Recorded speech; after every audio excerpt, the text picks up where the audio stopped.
Hello दोस्तों, welcome है आपका हमारे यूट्यूब चैनल में। तो पेंशनर्स, फैमिली पेंशनर्स और भूतपूर्व जवानों और सभी स्टेट कर्मचारियों के लिए मैं बहुत बड़ी अपडेट लेकर आया हूं। जी हां दोस्तों, आपकी सैलरी और पेंशन पर भी बहुत बड़ी अपडेट होने वाली है। क्या आपकी सैलरी जल्दी आने वाली है, क्या आपकी पेंशन जल्दी आने वाली है, उस पर भी डिटेल में बात करेंगे। और साथ ही साथ इसके अलावा मैं आपको 5 और भी बड़े अपडेट देने वाला हूं, जिन्हें सुनकर आप बहुत खुश हो जाएंगे। साथ ही साथ आपके लिए सैलरी पेंशन में बढ़ोतरी के रास्ते भी खुलते हुए दिखाई दे रहे हैं। जी हाँ दोस्तों, पूरी खबर को जानेंगे, पूरी खबर को बने रहिए हमारे साथ इस वीडियो में लास्ट तक। और अगर चैनल पर पहली बार आए तो चैनल को जरूर सब्सक्राइब करेगा।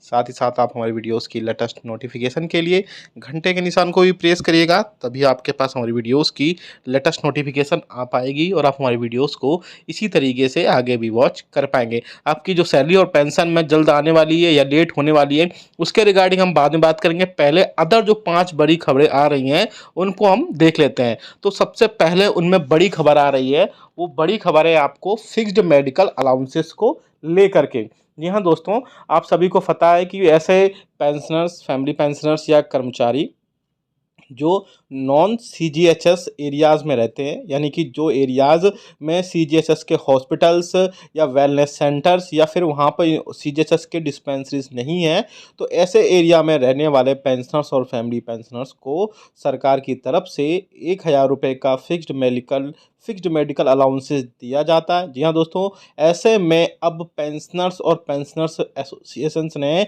सरकार को बहुत सारे रिप्रेजेंटेशंस लिखे थे, सरकार को बहुत सारे ग्रीवेंसेस भी लिखे थे कि जो 1,000 रुपये जो गवर्नमेंट की तरफ से एफए में प्रोवाइड कराया जाता है, वो 1,000 रुपये बहुत कम पड़ता है। क्योंकि आपको पता है कि मेडिसिन की कॉस्ट बहुत बढ़ रही है दिन पे दिन, तो ऐसे में 1,000 रुपये कम हो रहे हैं। तो सरकार से उन्होंने रिक्वेस्ट की है और सरकार का इस पर आंसर भी आया है। जी हाँ दोस्तों, सरकार ने जो है इस पे इसके रिगार्डिंग बोला भी है। बेसिकली सरकार, पेंशनर्स और पेंशनर्स एसोसिएशन ने गवर्नमेंट से ये बोला था कि सरकार जो है 1,000 रुपये से बढ़ा करके फिक्स्ड मेडिकल अलाउंसेस जो है वो 3,000 रुपये तक करे।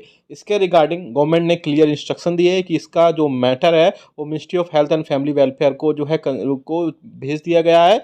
वहाँ से अब जो है कुछ ना कुछ इसमें अपडेट लेकर आएगा। इसके रिगार्डिंग जो है आगे आने वाले दिनों में बहुत सारी चीज़ें क्लियर होंगी। लेकिन आप कमेंट करके बताएगा कि आपके हिसाब से कितने रुपए फिक्स्ड मेडिकल अलाउंसेस के रूप में पेंशनर्स और फैमिली पेंशनर्स के बढ़ने चाहिए। क्योंकि आपको भी पता है कि 1,000 रुपये जो ओपीडी मेडिसिन का खर्चा मिलता है वो बहुत ही कम होता है। लेकिन इस पर बहुत ज़्यादा पॉजिटिव जो है बढ़ाने के चांसेस भी दिख रहे हैं, क्योंकि वाकई में 1,000 रुपये पेंशनर्स और फैमिली पेंशनर्स के लिए बहुत कम होते हैं। दूसरी बड़ी खबर की तरफ चलें तो वो आ रही है आपके फिटमेंट फैक्टर को लेकर के। जी हाँ दोस्तों, अभी आप सभी को पता है कि 7वें वेतन आयोग के रिकमेंडेशंस के हिसाब से आपको जो है मिनिमम सैलरी 18,000 रुपये और मिनिमम पेंशन 9,000 रुपये उसमें 7वें वेतन आयोग के अकॉर्डिंग आपको प्रोवाइड कराई जाती है। ऐसे में 7वें वेतन आयोग के बाद में जो कि आपकी फिटमेंट फैक्टर है 2.58 गुना, उसके बेसिस पर आपकी सैलरी और पेंशन तय की जाती है। लेकिन अब मीडिया में ऐसी खबरें आ रही हैं, साथ ही साथ बहुत सारे जो ऐसो मीडिया बहुत सारे जो पेंशनर्स और फैमिली पेंशनर्स के एसोसिएशंस हैं, या बोल सकते हैं कि फेडरेशंस है, उन्होंने भी सरकार से रिक्वेस्ट की है कि सरकार जो है कर्मचारियों, पेंशनर्स और फैमिली पेंशनर्स का जो फिटमेंट फैक्टर है उसमें बढ़ोतरी करे, बढ़ोतरी 3.68 गुना तक करे। और ऐसा वाकई में होता है तो पेंशनर्स और फैमिली पेंशनर्स के लिए इसमें बहुत बड़ी खबर होगी, बहुत बड़ी राहत होगी। जी हाँ दोस्तों, पेंशनर्स और फैमिली पेंशनर्स की अगर ऐसे में मैं ऐसे में अगर फिटमेंट फैक्टर 3.68 गुना यानी कि 2.57 से 3.68 गुना तक जाता है, तो ऐसे में पेंशनर्स और फैमिली पेंशनर्स के बहुत ज़्यादा राहत की खबर होने वाली है। और ऐसे में आपकी पेंशन जो है 9,000 रुपये से बढ़ करके करीब 13,500 से 14,000 रुपये तक पहुंचेगी। और साथ ही साथ आपकी जो सैलरी है वो 25 से 26,000 रुपये बेसी तक पहुंचने की पूरी पूरी संभावना जताई जा रही है। इस पर भी अगर ऐसा होता है तो हम आपको ज़रूर बता देंगे।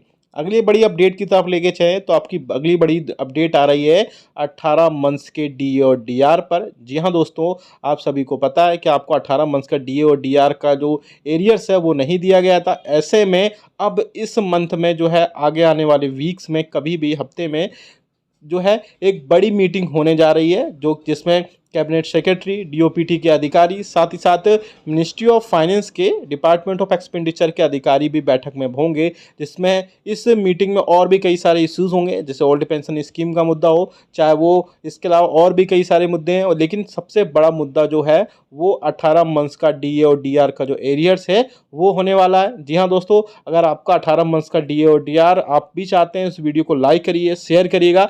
और इसके अलावा जो है बाकी में 18 मंथ्स का जो डीए डीआर है उसकी 3 इंस्टॉलमेंट्स मिल जाती हैं। तो ऐसे में पेंशनर्स को 2 लाख रुपए से लेकर के उनके लेवल, बेसिक लेवल के हिसाब से कई सारे पैसे मिल जाएंगे, जिससे पेंशनर्स और फैमिली पेंशनर्स को बहुत ज़्यादा राहत मिलने की संभावना जताई जा रही है। और मीडिया में ये भी खबरें आ रही थी कि ये सिर्फ पेंशनर्स को मिलेगा, तो मैं आपको बता दूं ये ऐसा नहीं होगा, क्योंकि डीए और डीआर कर्मचारियों, पेंशनर्स और फैमिली पेंशनर्स तीनों का रोका गया था। तो ऐसे में अगर ये रिस्टोर किया जाता है, यानी इसमें जो डीए एरियर्स अगर मिलता है पेंशनर्स को, फैमिली पेंशनर्स को, तो सभी को मिलेगा एज वेल एज एम्प्लॉइज़। तो इसमें बहुत ज़्यादा आगे जो भी अब इस मंथ में जो भी अपडेट होगी बैठक में, वो हम आपको ज़रूर बहुत ही क्लियरली से इसमें बता देंगे। इसके अलावा और भी बड़ी खबरें आ रही हैं। जी हाँ दोस्तों, आपके सैलरी से लेकर भी बहुत सारी खबरें थी। अब आपको मैं सैलरी से लेकर बड़ी अपडेट दे दूँ। अभी मीडिया में खबरें आ रही थी कि जो है बहुत सारे यूट्यूब चैनल्स में भी ऐसा बोला जा रहा था कि आपकी जो सैलरी और पेंशन है वो समय से पहले दी जा सकती है। तो मैं बता दूं आपको कि आपकी पेंशन और सैलरी जिस टाइम पर आती रही है लास्ट वर्किंग डे पे, वैसे ही आपकी सैलरी और पेंशन आएगी। इसमें किसी भी हिसाब से कोई भी आगे बढ़ोतरी या कमी नहीं की जाएगी। एक और बड़ी अपडेट मैं आपको दे दूं कि गवर्नमेंट की पेंशनर्स और फैमिली पेंशनर्स और इसके अलावा जो पेंशनर्स की एसोसिएशंस और फेडरेशंस हैं, उन्होंने सरकार को 2 प्रपोजल भेजे हैं। जी हाँ दोस्तों, आपकी पेंशन में बढ़ोतरी को लेकर के मैं प्रीवियस वीडियोस में भी बता चुका हूँ।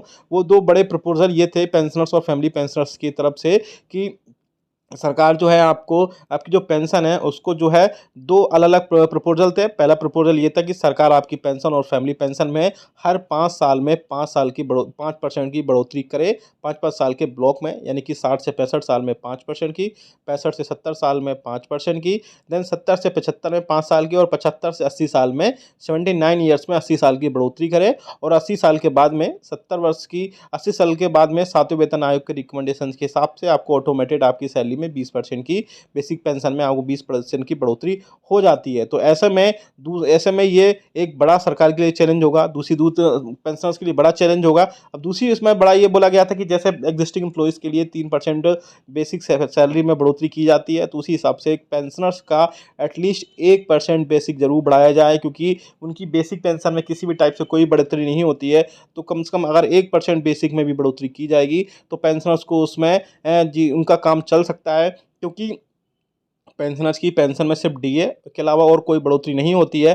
तो पूरा साल भर में सिर्फ 2 बार ही डीए बढ़ता है। तो ऐसा में जो उन्होंने बोला कि एटलीस्ट कम से कम 1% की बेसिक में बढ़ोतरी जरूर उनकी पेंशन में की जाए। आप ये क्या सोचते हैं इन सब